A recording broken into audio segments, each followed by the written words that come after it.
अगर आपका पेट सही है तो पूरा शरीर बेहतर महसूस करता है, लेकिन आजकल लोग कब्ज, एसिडिटी, ब्लोटिंग और इंडाइजेशन की समस्या से परेशान हैं। और सबसे बड़ी बात कि इसका मुख्य कारण खाना नहीं बल्कि हमारा खराब लाइफस्टाइल है। लेकिन 10 मिनट का यह योग रूटीन आपके पाचन तंत्र को प्राकृतिक रूप से बेहतर बनाने में आपकी काफी मदद करेगा। हमारे पाचन तंत्र का सीधा संबंध नर्वस सिस्टम और हमारी श्वास से होता है। तनाव, कम मूवमेंट और गलत खान पान की आदतों के कारण डाइजेशन धीमा होने लगता है, जिससे गैस, ब्लोटिंग और कब्ज जैसी समस्याएं बढ़ती हैं। योग और सही श्वास प्रक्रिया शरीर को रिलैक्स करके पाचन तंत्र को दोबारा सक्रिय करने में मदद करती है। चलिए इसके लिए हम कुछ आसनों का अभ्यास करेंगे। सबसे पहले हम करेंगे वज्रासन का अभ्यास, जो कि हमारे पाचन को सक्रिय करने के साथ साथ ब्लड सर्कुलेशन को बेहतर करता है। वज्रासन के अभ्यास के लिए अपने दोनों पैरों को सामने फैला लें और इस प्रकार से बैठ जाएं। अब एक एक करके दोनों पैरों को इस तरीके से पीछे लेकर जाएं। पैर के दोनों अंगूठे मिले हों, एड़ियां साइड्स में खुली हों, दोनों हाथ सीधे घुटनों पर, आंखें बंद। अपनी आती जाती सांस को महसूस करें और कुछ देर के लिए इसी आसन में बने रहने का प्रयास करें।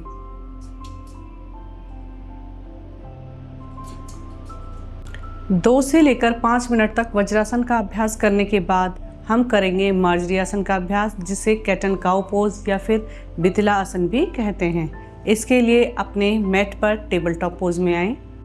अपने पैर के पंजों को अंदर की तरफ मोड़ें। अब श्वास भरते हुए ऊपर और श्वास निकालते हुए नीचे, श्वास भरते हुए ऊपर और श्वास निकालते हुए नीचे। इस प्रकार से अभ्यास दोहराएं।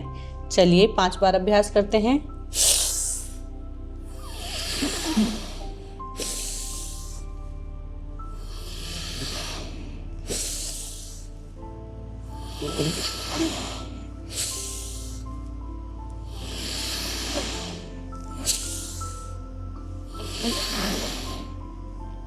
इस प्रकार आप कम से कम 8 से 10 बार मार्जरी आसन का अभ्यास करें और हर बार श्वास का विशेष ध्यान रखें। जब आप ऊपर की तरफ जाएं तो आपकी पीठ में एक कर्व दिखाई देना चाहिए, यानी कि सी की शेप, और जब नीचे जाएं तो आपको अपनी पीठ में हम्प महसूस करना है। इसके बाद हम करेंगे पवन मुक्त आसन का अभ्यास। इसके लिए अपने मैट पर पीठ के बल आराम से लेट जाएं। पवन मुक्त आसन के अभ्यास के लिए अपने एक पैर को घुटने से मोड़ें और मैक्सिमम अंदर लेकर आएं। दोनों हाथों से इस तरीके से घुटने को इंटरलॉक करें। पूरा श्वास भरें और धीरे धीरे श्वास निकालते हुए नोस्ट्रल को घुटने के पास लेकर आएं। जितना आप इजीली जा सकते हैं उतना जाएं और होल्ड करें। ध्यान रखें पैर का पंजा खिंचा हुआ हो। रिलैक्स। इस प्रकार दूसरे पैर से अभ्यास दोहराएं।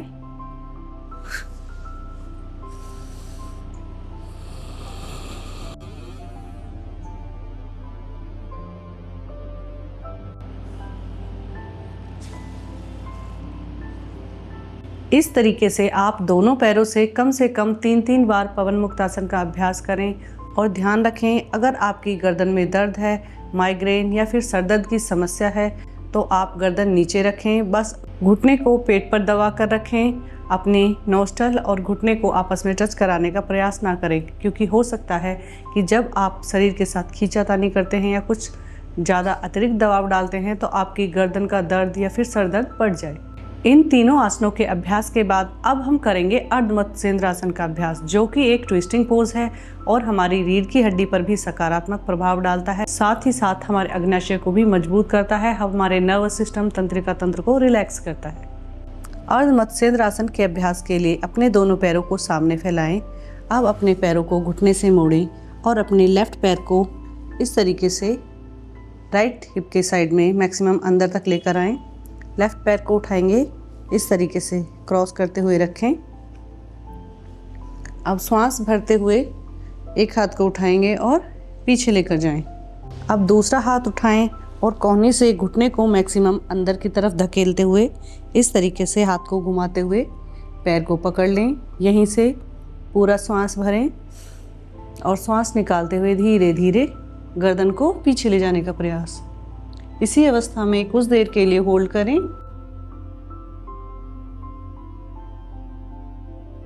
धीरे से वापस, हाथों को घुमाते हुए वापस आएं।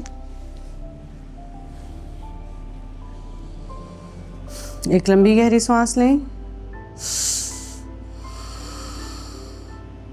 इस प्रकार आप दोनों पैरों से समान रूप से 2-2 या 3-3 बार अभ्यास करें और उसके बाद 5 से 7 लंबी गहरी सांस जरूर लें।